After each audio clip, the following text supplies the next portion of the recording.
Welcome to this video series of interviews from different companies. And in all these series, we are discussing about the interviews and the process, which are either cracked by me or somebody else who wants to stay anonymous. But there is enough proof gathered that this interview is genuine, which I'll show you in this video also.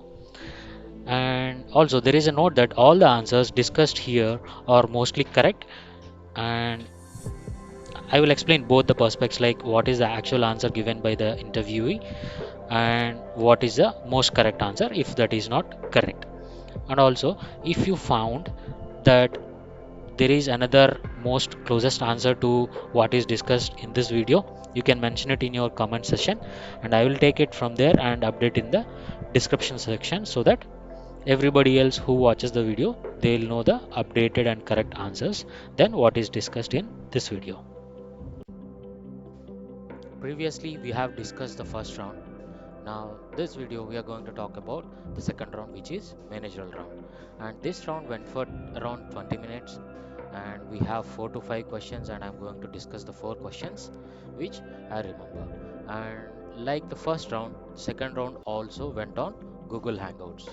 And you can see the invitation for the second round as well over here. And also, the result of this first round is that candidate is selected for even this round also. That means that most of the answers and explanations which are we are going to discuss in this video are the most appropriate answers. But however, I leave it to for individuals understanding about the questions. So now let's. The first question is, as always, about tell me about yourself.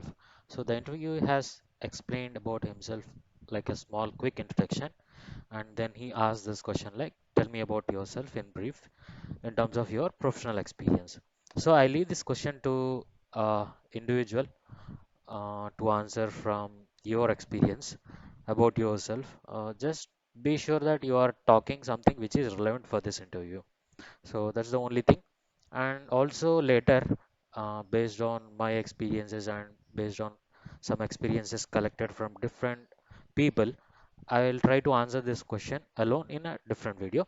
For now, let's move on to second question.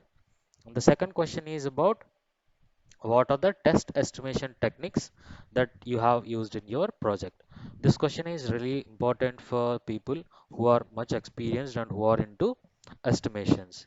And one common fault that could happen here is that many of the people does estimation, but they don't name a technique for that estimation. They just follow a process unknowingly, and they do estimation, which is good.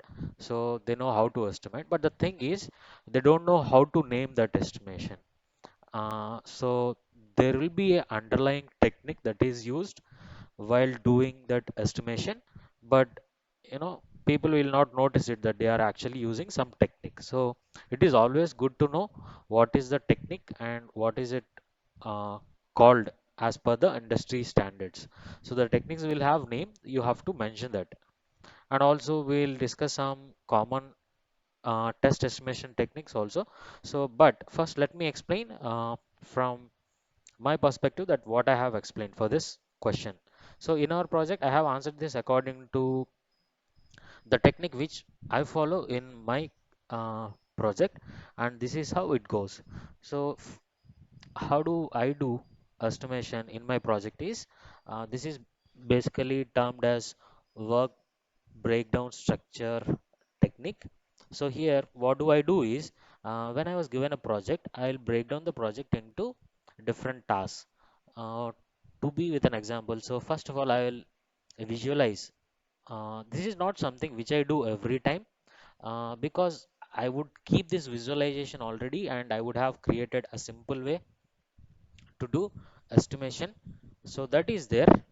Uh, Once I have these listed of tasks which I am doing for every project, from the next time onwards, whenever I am giving estimation, I don't do the breakdown again and again. The same breakdown will be for all the other projects that are going to coming up. So how do I do breakdown is by visualizing what are the possible tasks that may undergo. So for example, if you get a project, what will happen is first you have to analyze the project and analyze the requirement. So for that you have to spend some work. So that is one subtask for me. And after that, I do reviews at different levels. Reviews during the requirement phase, reviews during the understanding of the technical design documents with the development teams, reviews for test cases, reviews for high level test scenarios, and reviews for um after the test cases are written, and reviews for the results. So these are also going to be tasks which are categorized under reviews. So for that I'm going to tap some time. Similarly, there will be another task which I have to spend some time on designing the test cases. Before even designing the test cases, first I have to do write high level test scenarios.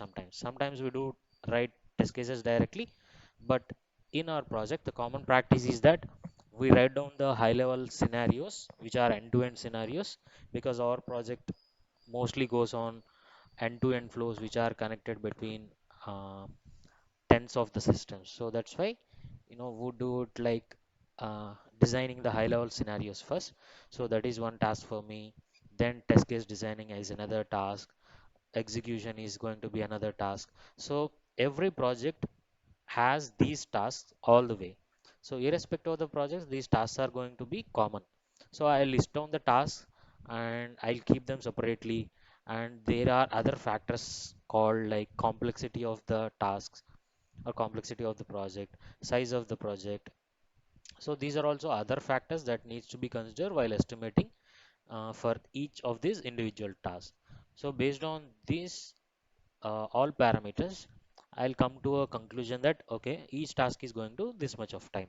So total of that time is going to give me an estimate for that entire project. So there are other factors also, the knowledge factors, training factors, and like I said, complexity is again there, the length of the project, the duration of the project which you wanted to keep in mind, and the number of resources, uh, so that we have to vary the number of resources sometimes if we want to finish it early, and if we have enough time then we'll have different number of resources assigned to further tasks. So these are all the factors that have to be considered when estimating some project. So this is how we do estimation, and in simple term we call this a work breakdown structure technique.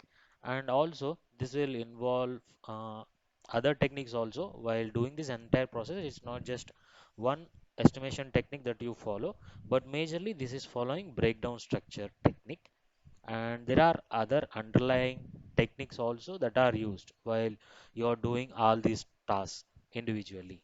So it could be like in this entire example where I have explained, I would have used use case point method also while estimating some of the subtasks. So it could be a combination of these estimation techniques together, which is giving the total estimation for my project, or sometimes it is only one of the techniques that I am using. Mostly it is a combination of technique, I would say.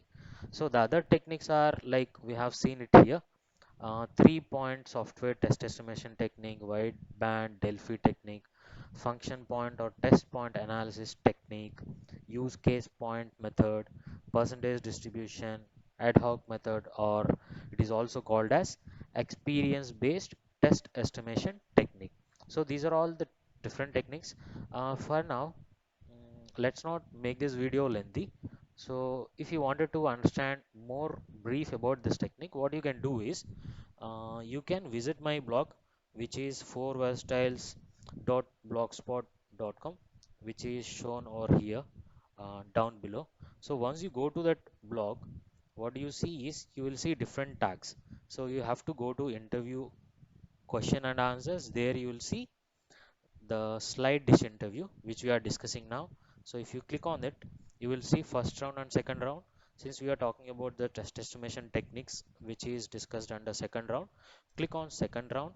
There you will see the questions over here, and these are the test estimation techniques like we are discussing now. Click here to read more about these techniques. So you just have to click here and it will take you to a different page where these techniques are discussed in detail. So you can read it on over there. For now, I'm skipping this one and we'll continue with the next question. And also, uh, that blog has wide variety of information. You can just check that blog. So this is having everything related to testing, different phases of testing, what do you do in different phase, but all these are actually work in progress. So this will be up to date all the time, along with the videos like what I'm doing now. So please do check here also. And if you have missed something in any of these videos, you can always come back to this blog, and check it under the different sessions over here. So okay, now let's discuss quickly the third question. The third question is about how do you manage resources when you don't have work, right? Okay, how do you do it? This is a common question which experienced people will face in most of the interviews. So how does it happen? And this question is important for somebody who is aspiring for lead role or doing the managing activities. So the explanation goes as this, in this particular interview for my case, based on the project what I'm working. So how do we do it in our project is that there are two cases. One is like the work itself is gone and it may not come back at all. In that case, what you do is you just have to release the resource. You have to let him go and to a different account altogether.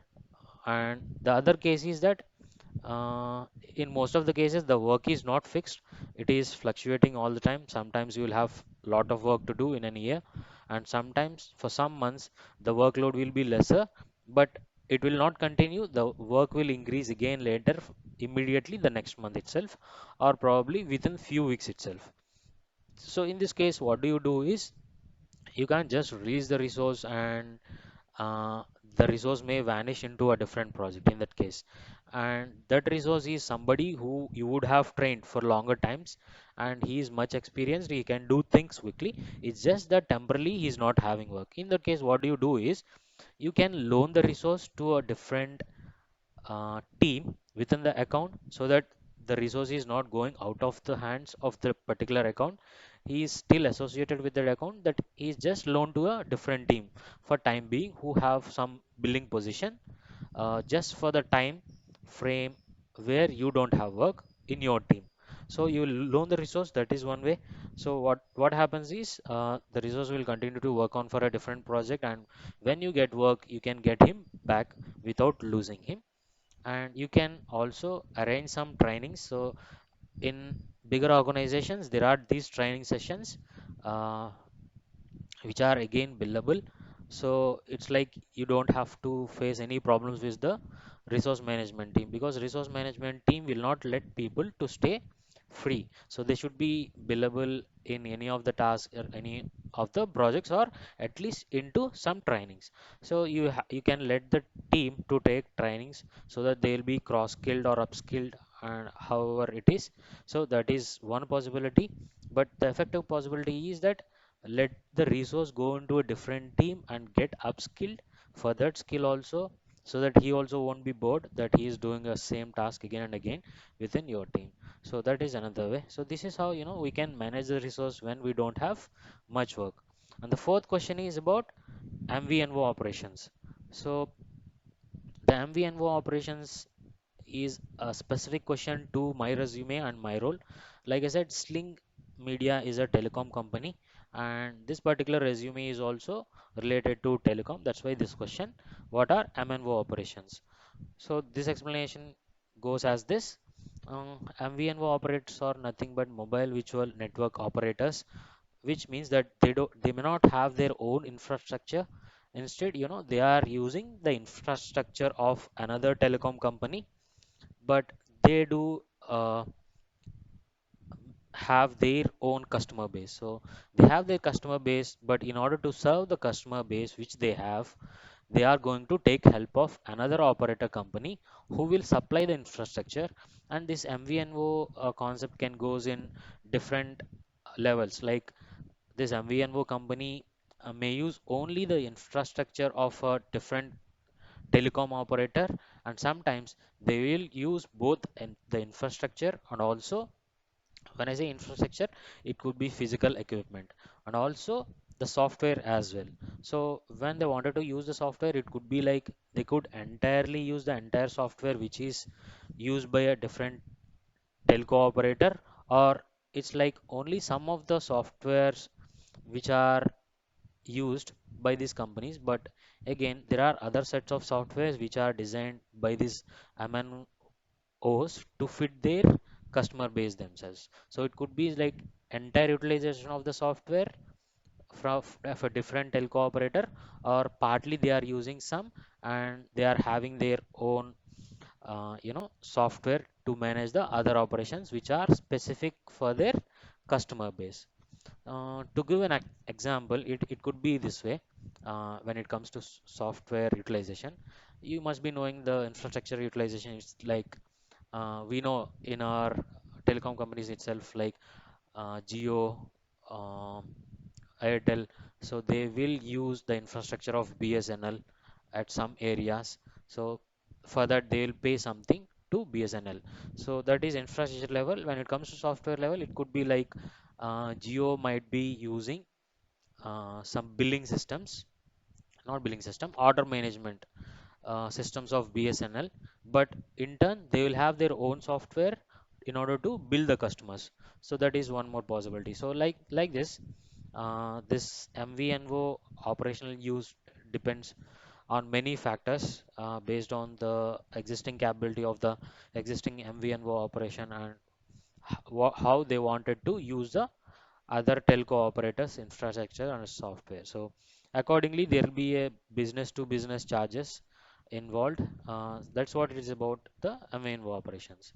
So the interviewer is ex impressed with all these explanations, and the candidate is selected for the second round also.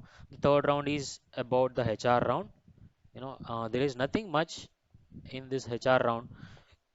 It is just that it's a discussion of the package and when sooner the resource can join the company. So that's all about the third round. So I'm not going to make a different video for third round. So this is all about the interview process in Sling that this particular candidate has been gone through. Thank you for watching the video. Please do subscribe and continue to support me. If you like the video, please like it and share it to your friends, and also subscribe to this one. If you like this video, please like it and share it to your friends. Also, if you wanted to see more content like this, please do subscribe to this channel and also spread the word to your friends. And if you miss any of the videos, you can refer to this channel, and also you can refer to this blog which is given below, which is forwardstyles.blogspot.com.